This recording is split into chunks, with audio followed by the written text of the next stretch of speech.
How you doing, guys? So today we're looking at reviewing some things that we talked about in our lecture.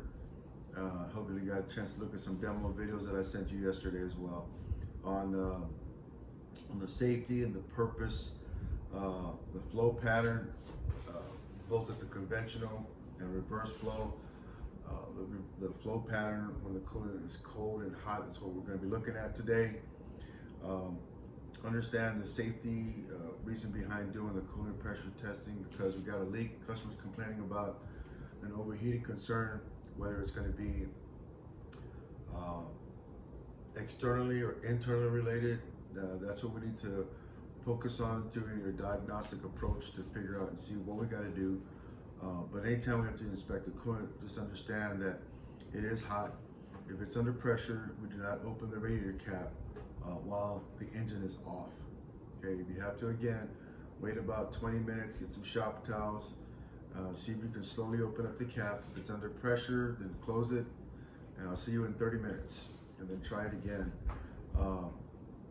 In this case, what you want to do is you want to start the vehicle up. That way all the pressure comes off of the cap, and it goes, the water pump is going to suck down the pressure. Then you can slowly open it up with 2 shop rags. And if you still see too much pressure building up on the shop towels, close it right away and wait additional 30 minutes before you can reopen it up again by starting the vehicle up again. But it shouldn't take no more than about 20 to 30 minutes wait time, and then start it up with some shop towels, unless the thermostat is stuck closed or we have a cylinder head gasket leaking where the pressure is coming back up into the radiator cap. So kind of keep that in mind. I understand that you can get second and third degree burns again, so we want to be careful and mindful with that. Make sure you have some shop towels available. Of course, the purpose of it again is because the customer comes in and the car's overheating or losing coolant somewhere on the vehicle, and they bring it to you to determine where the leak is coming from. The flow pattern, the way we're looking at flow pattern, a couple of things: conventional versus reverse flow. For us, conventional, we're looking at from the water pump coming through all the way up, to the block, going to the cylinder head, going to the thermostat, obviously, and then bypass, and then the water pump when it's cold. Okay. On the reverse flow system, we're looking at coolant coming from the head first, going through the water pump to the head, to the block, and then coming back out, okay, to the water pump. A lot of transverse mounted engines, you'll see, they have a reverse flow system in it, where it's kind of going backwards, okay? And with the cylinder head to cool first, because it's made out of aluminum. When the temperature gets hot, then we're looking at the water pump going to the block, the head, the thermostat, to the radiator, and back over to the water pump. Okay. Need to know that because you'll probably see that in one of your questions, and you will see it on an assessment coming up through. I do have the notes on the board that I will be putting up for you guys in a separate type of component on my canvas shell. So we'll be looking out for that, because I'll have that on there. With regards to cap and PSI rating on page 262, we understand that the water boils at 212 degrees Fahrenheit. Now, if we have, and the book illustrates it pretty good, if we have a 16 PSI cap, okay, you've got different ratings for caps. You got 12, you got 14, 16, 18. If we have a 16 PSI radiator cap, that's going to help increase the boiling point pressure in any cap by 3 degrees. So there's a formula in the book that kind of calculates what that boiling point pressure should be. And so if we're looking at a 16 PSI cap, what you're going to do is you're going to take that 16 PSI on the cap, multiply it times 3, okay? That's going to give you 48 PSI. So then you're going to take what the boiling point of water is at 212 degrees Fahrenheit, you're going to add that to the 48 psi, and that gives you 260 psi. That's the boiling point pressure for that cap. Okay, and we understand what's the purpose of the thermostat. We're supposed to get that thermostat working to where we help raise that temperature as fast as possible, because we want to do that on a cold engine. And we're going to talk about in a little bit here operating temperature of that thermostat, but typically on the radiator pressure cap, that's what we're looking at. So that radiator pressure cap is the one that's going to help us out with that. And then we'll look at the operating temperature of the thermostat in a bit here. We talked about cooling fan operation again from last time. Just understand that, and I discussed that in my lecture yesterday about cooling fan operation. I'll show you how to test it with electric cooling fan using a scan tool.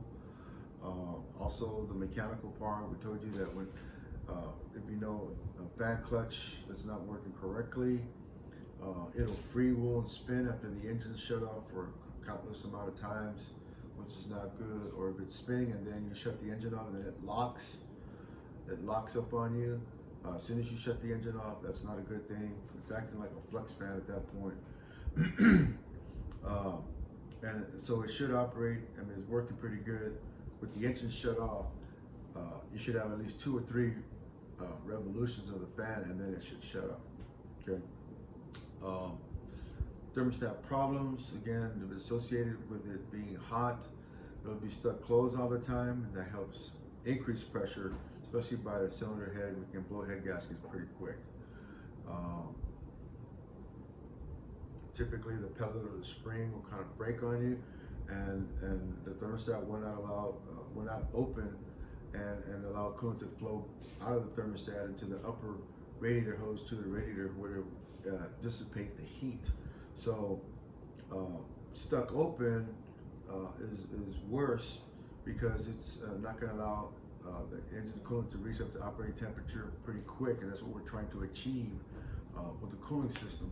So if it's stuck open, especially in the cold winters, we can cause some serious problems with cylinder heads cracking when we take off in the morning. It also will cause engine performance related problems. There's a thing called open and closed loop that you'll learn in engine performance. It'll stay in open loop for a long time, and that's not a good thing. So those are pre-programmed values that the PCM recognizes and will cause issues with air fuel management concerns. So we don't want to do that, because of course obviously we'll waste gas and cause engine damage and performance problems. Coolant mixing, we're looking at excuse me, coolant mixing.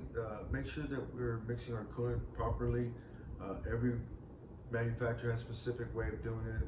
We've seen 50-50 mixture. Some manufacturers recommend don't doing that.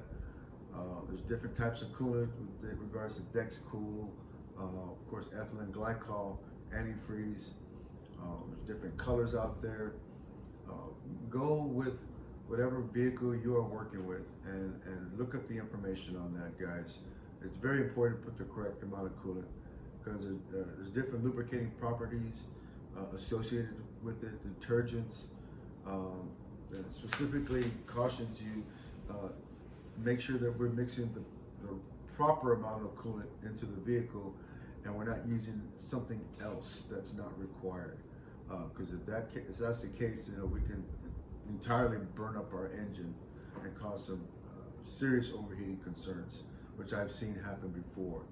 When people mix Dexcool with regular ethylene glycol, cause some pitted holes in the radiator and also in the heater core as well. So kind of be careful with that. Don't want to run into that situation. So make sure we look at the coolant, make sure we get the proper and the right amount in for our customer. In regards to the thermostat, we talked about, and I'll show you a little video that I'll do today on the thermostat operating temperature. On the bottom of the thermostats, typically in the bottom of them, there's a rated operating temperature on there. 165, 180, 190, 195. that number is a operating temperature. It starts to open up, the opening temperature of that thermostat. Now that thermostat doesn't fully come open until you add 20 degrees on top of that. So on 20 degrees on top of that, that's when our thermostat is fully open. And you can test that, of course, with a scan tool or a heated thermal device that can shoot down there. You can see where the thermostat is opening up, but typically we've been testing that. And if we have a 195 degree thermostat, you add 20 degrees to that, you're gonna get 215 degrees. That's gonna be your fully opening temperature of that thermostat. If we're not getting that, then we can have it seriously cause some overheating concerns, okay? So that's typically what we're looking for, and it's a quick way to diagnose if your thermostat is working correctly or not. And it depends on what type of thermostat you're using and what you have. But yeah, you need to look that up, and then you can test it. Test it in boiling water, as a lot of people have done, or just with using the coolant and using an infrared thermal limiter type of a gun that we have, that we can see what that temperature is rated at. So that will help out us to know as technicians that the thermostat's working properly or not. Okay, and don't be fooled if you get a brand new thermostat in there thinking you've got a good part, and then all of a sudden now you got overheating concerns again, or it doesn't want to open up again. Okay, stay stuck closed. I've had that happen before on a brand new thermostat on the Lincoln Town Car that I put on some years ago. Diagnosed the thermostat problem and replaced it with a brand new one, and apparently it was a defective one. So don't think that brand new parts, just because you put them on, it doesn't mean that there could be a problem with them. Okay, after replacing the thermostat the second time, then it's working perfectly. So,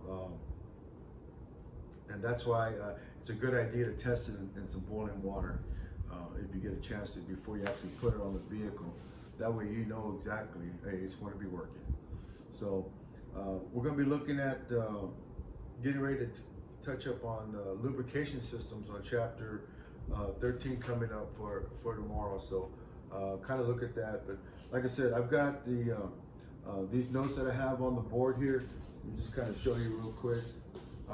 I will be putting this available for you guys on my camera show, so that way you can see the operation of how everything works there, what we've discussed and talked about today. So you'll have this information, okay? So be looking up for that on my camera show. Okay, you guys take care, be safe, and I'll be shooting you another video on thermostats just to kind of cover that real quick. All right, you guys take care, be safe.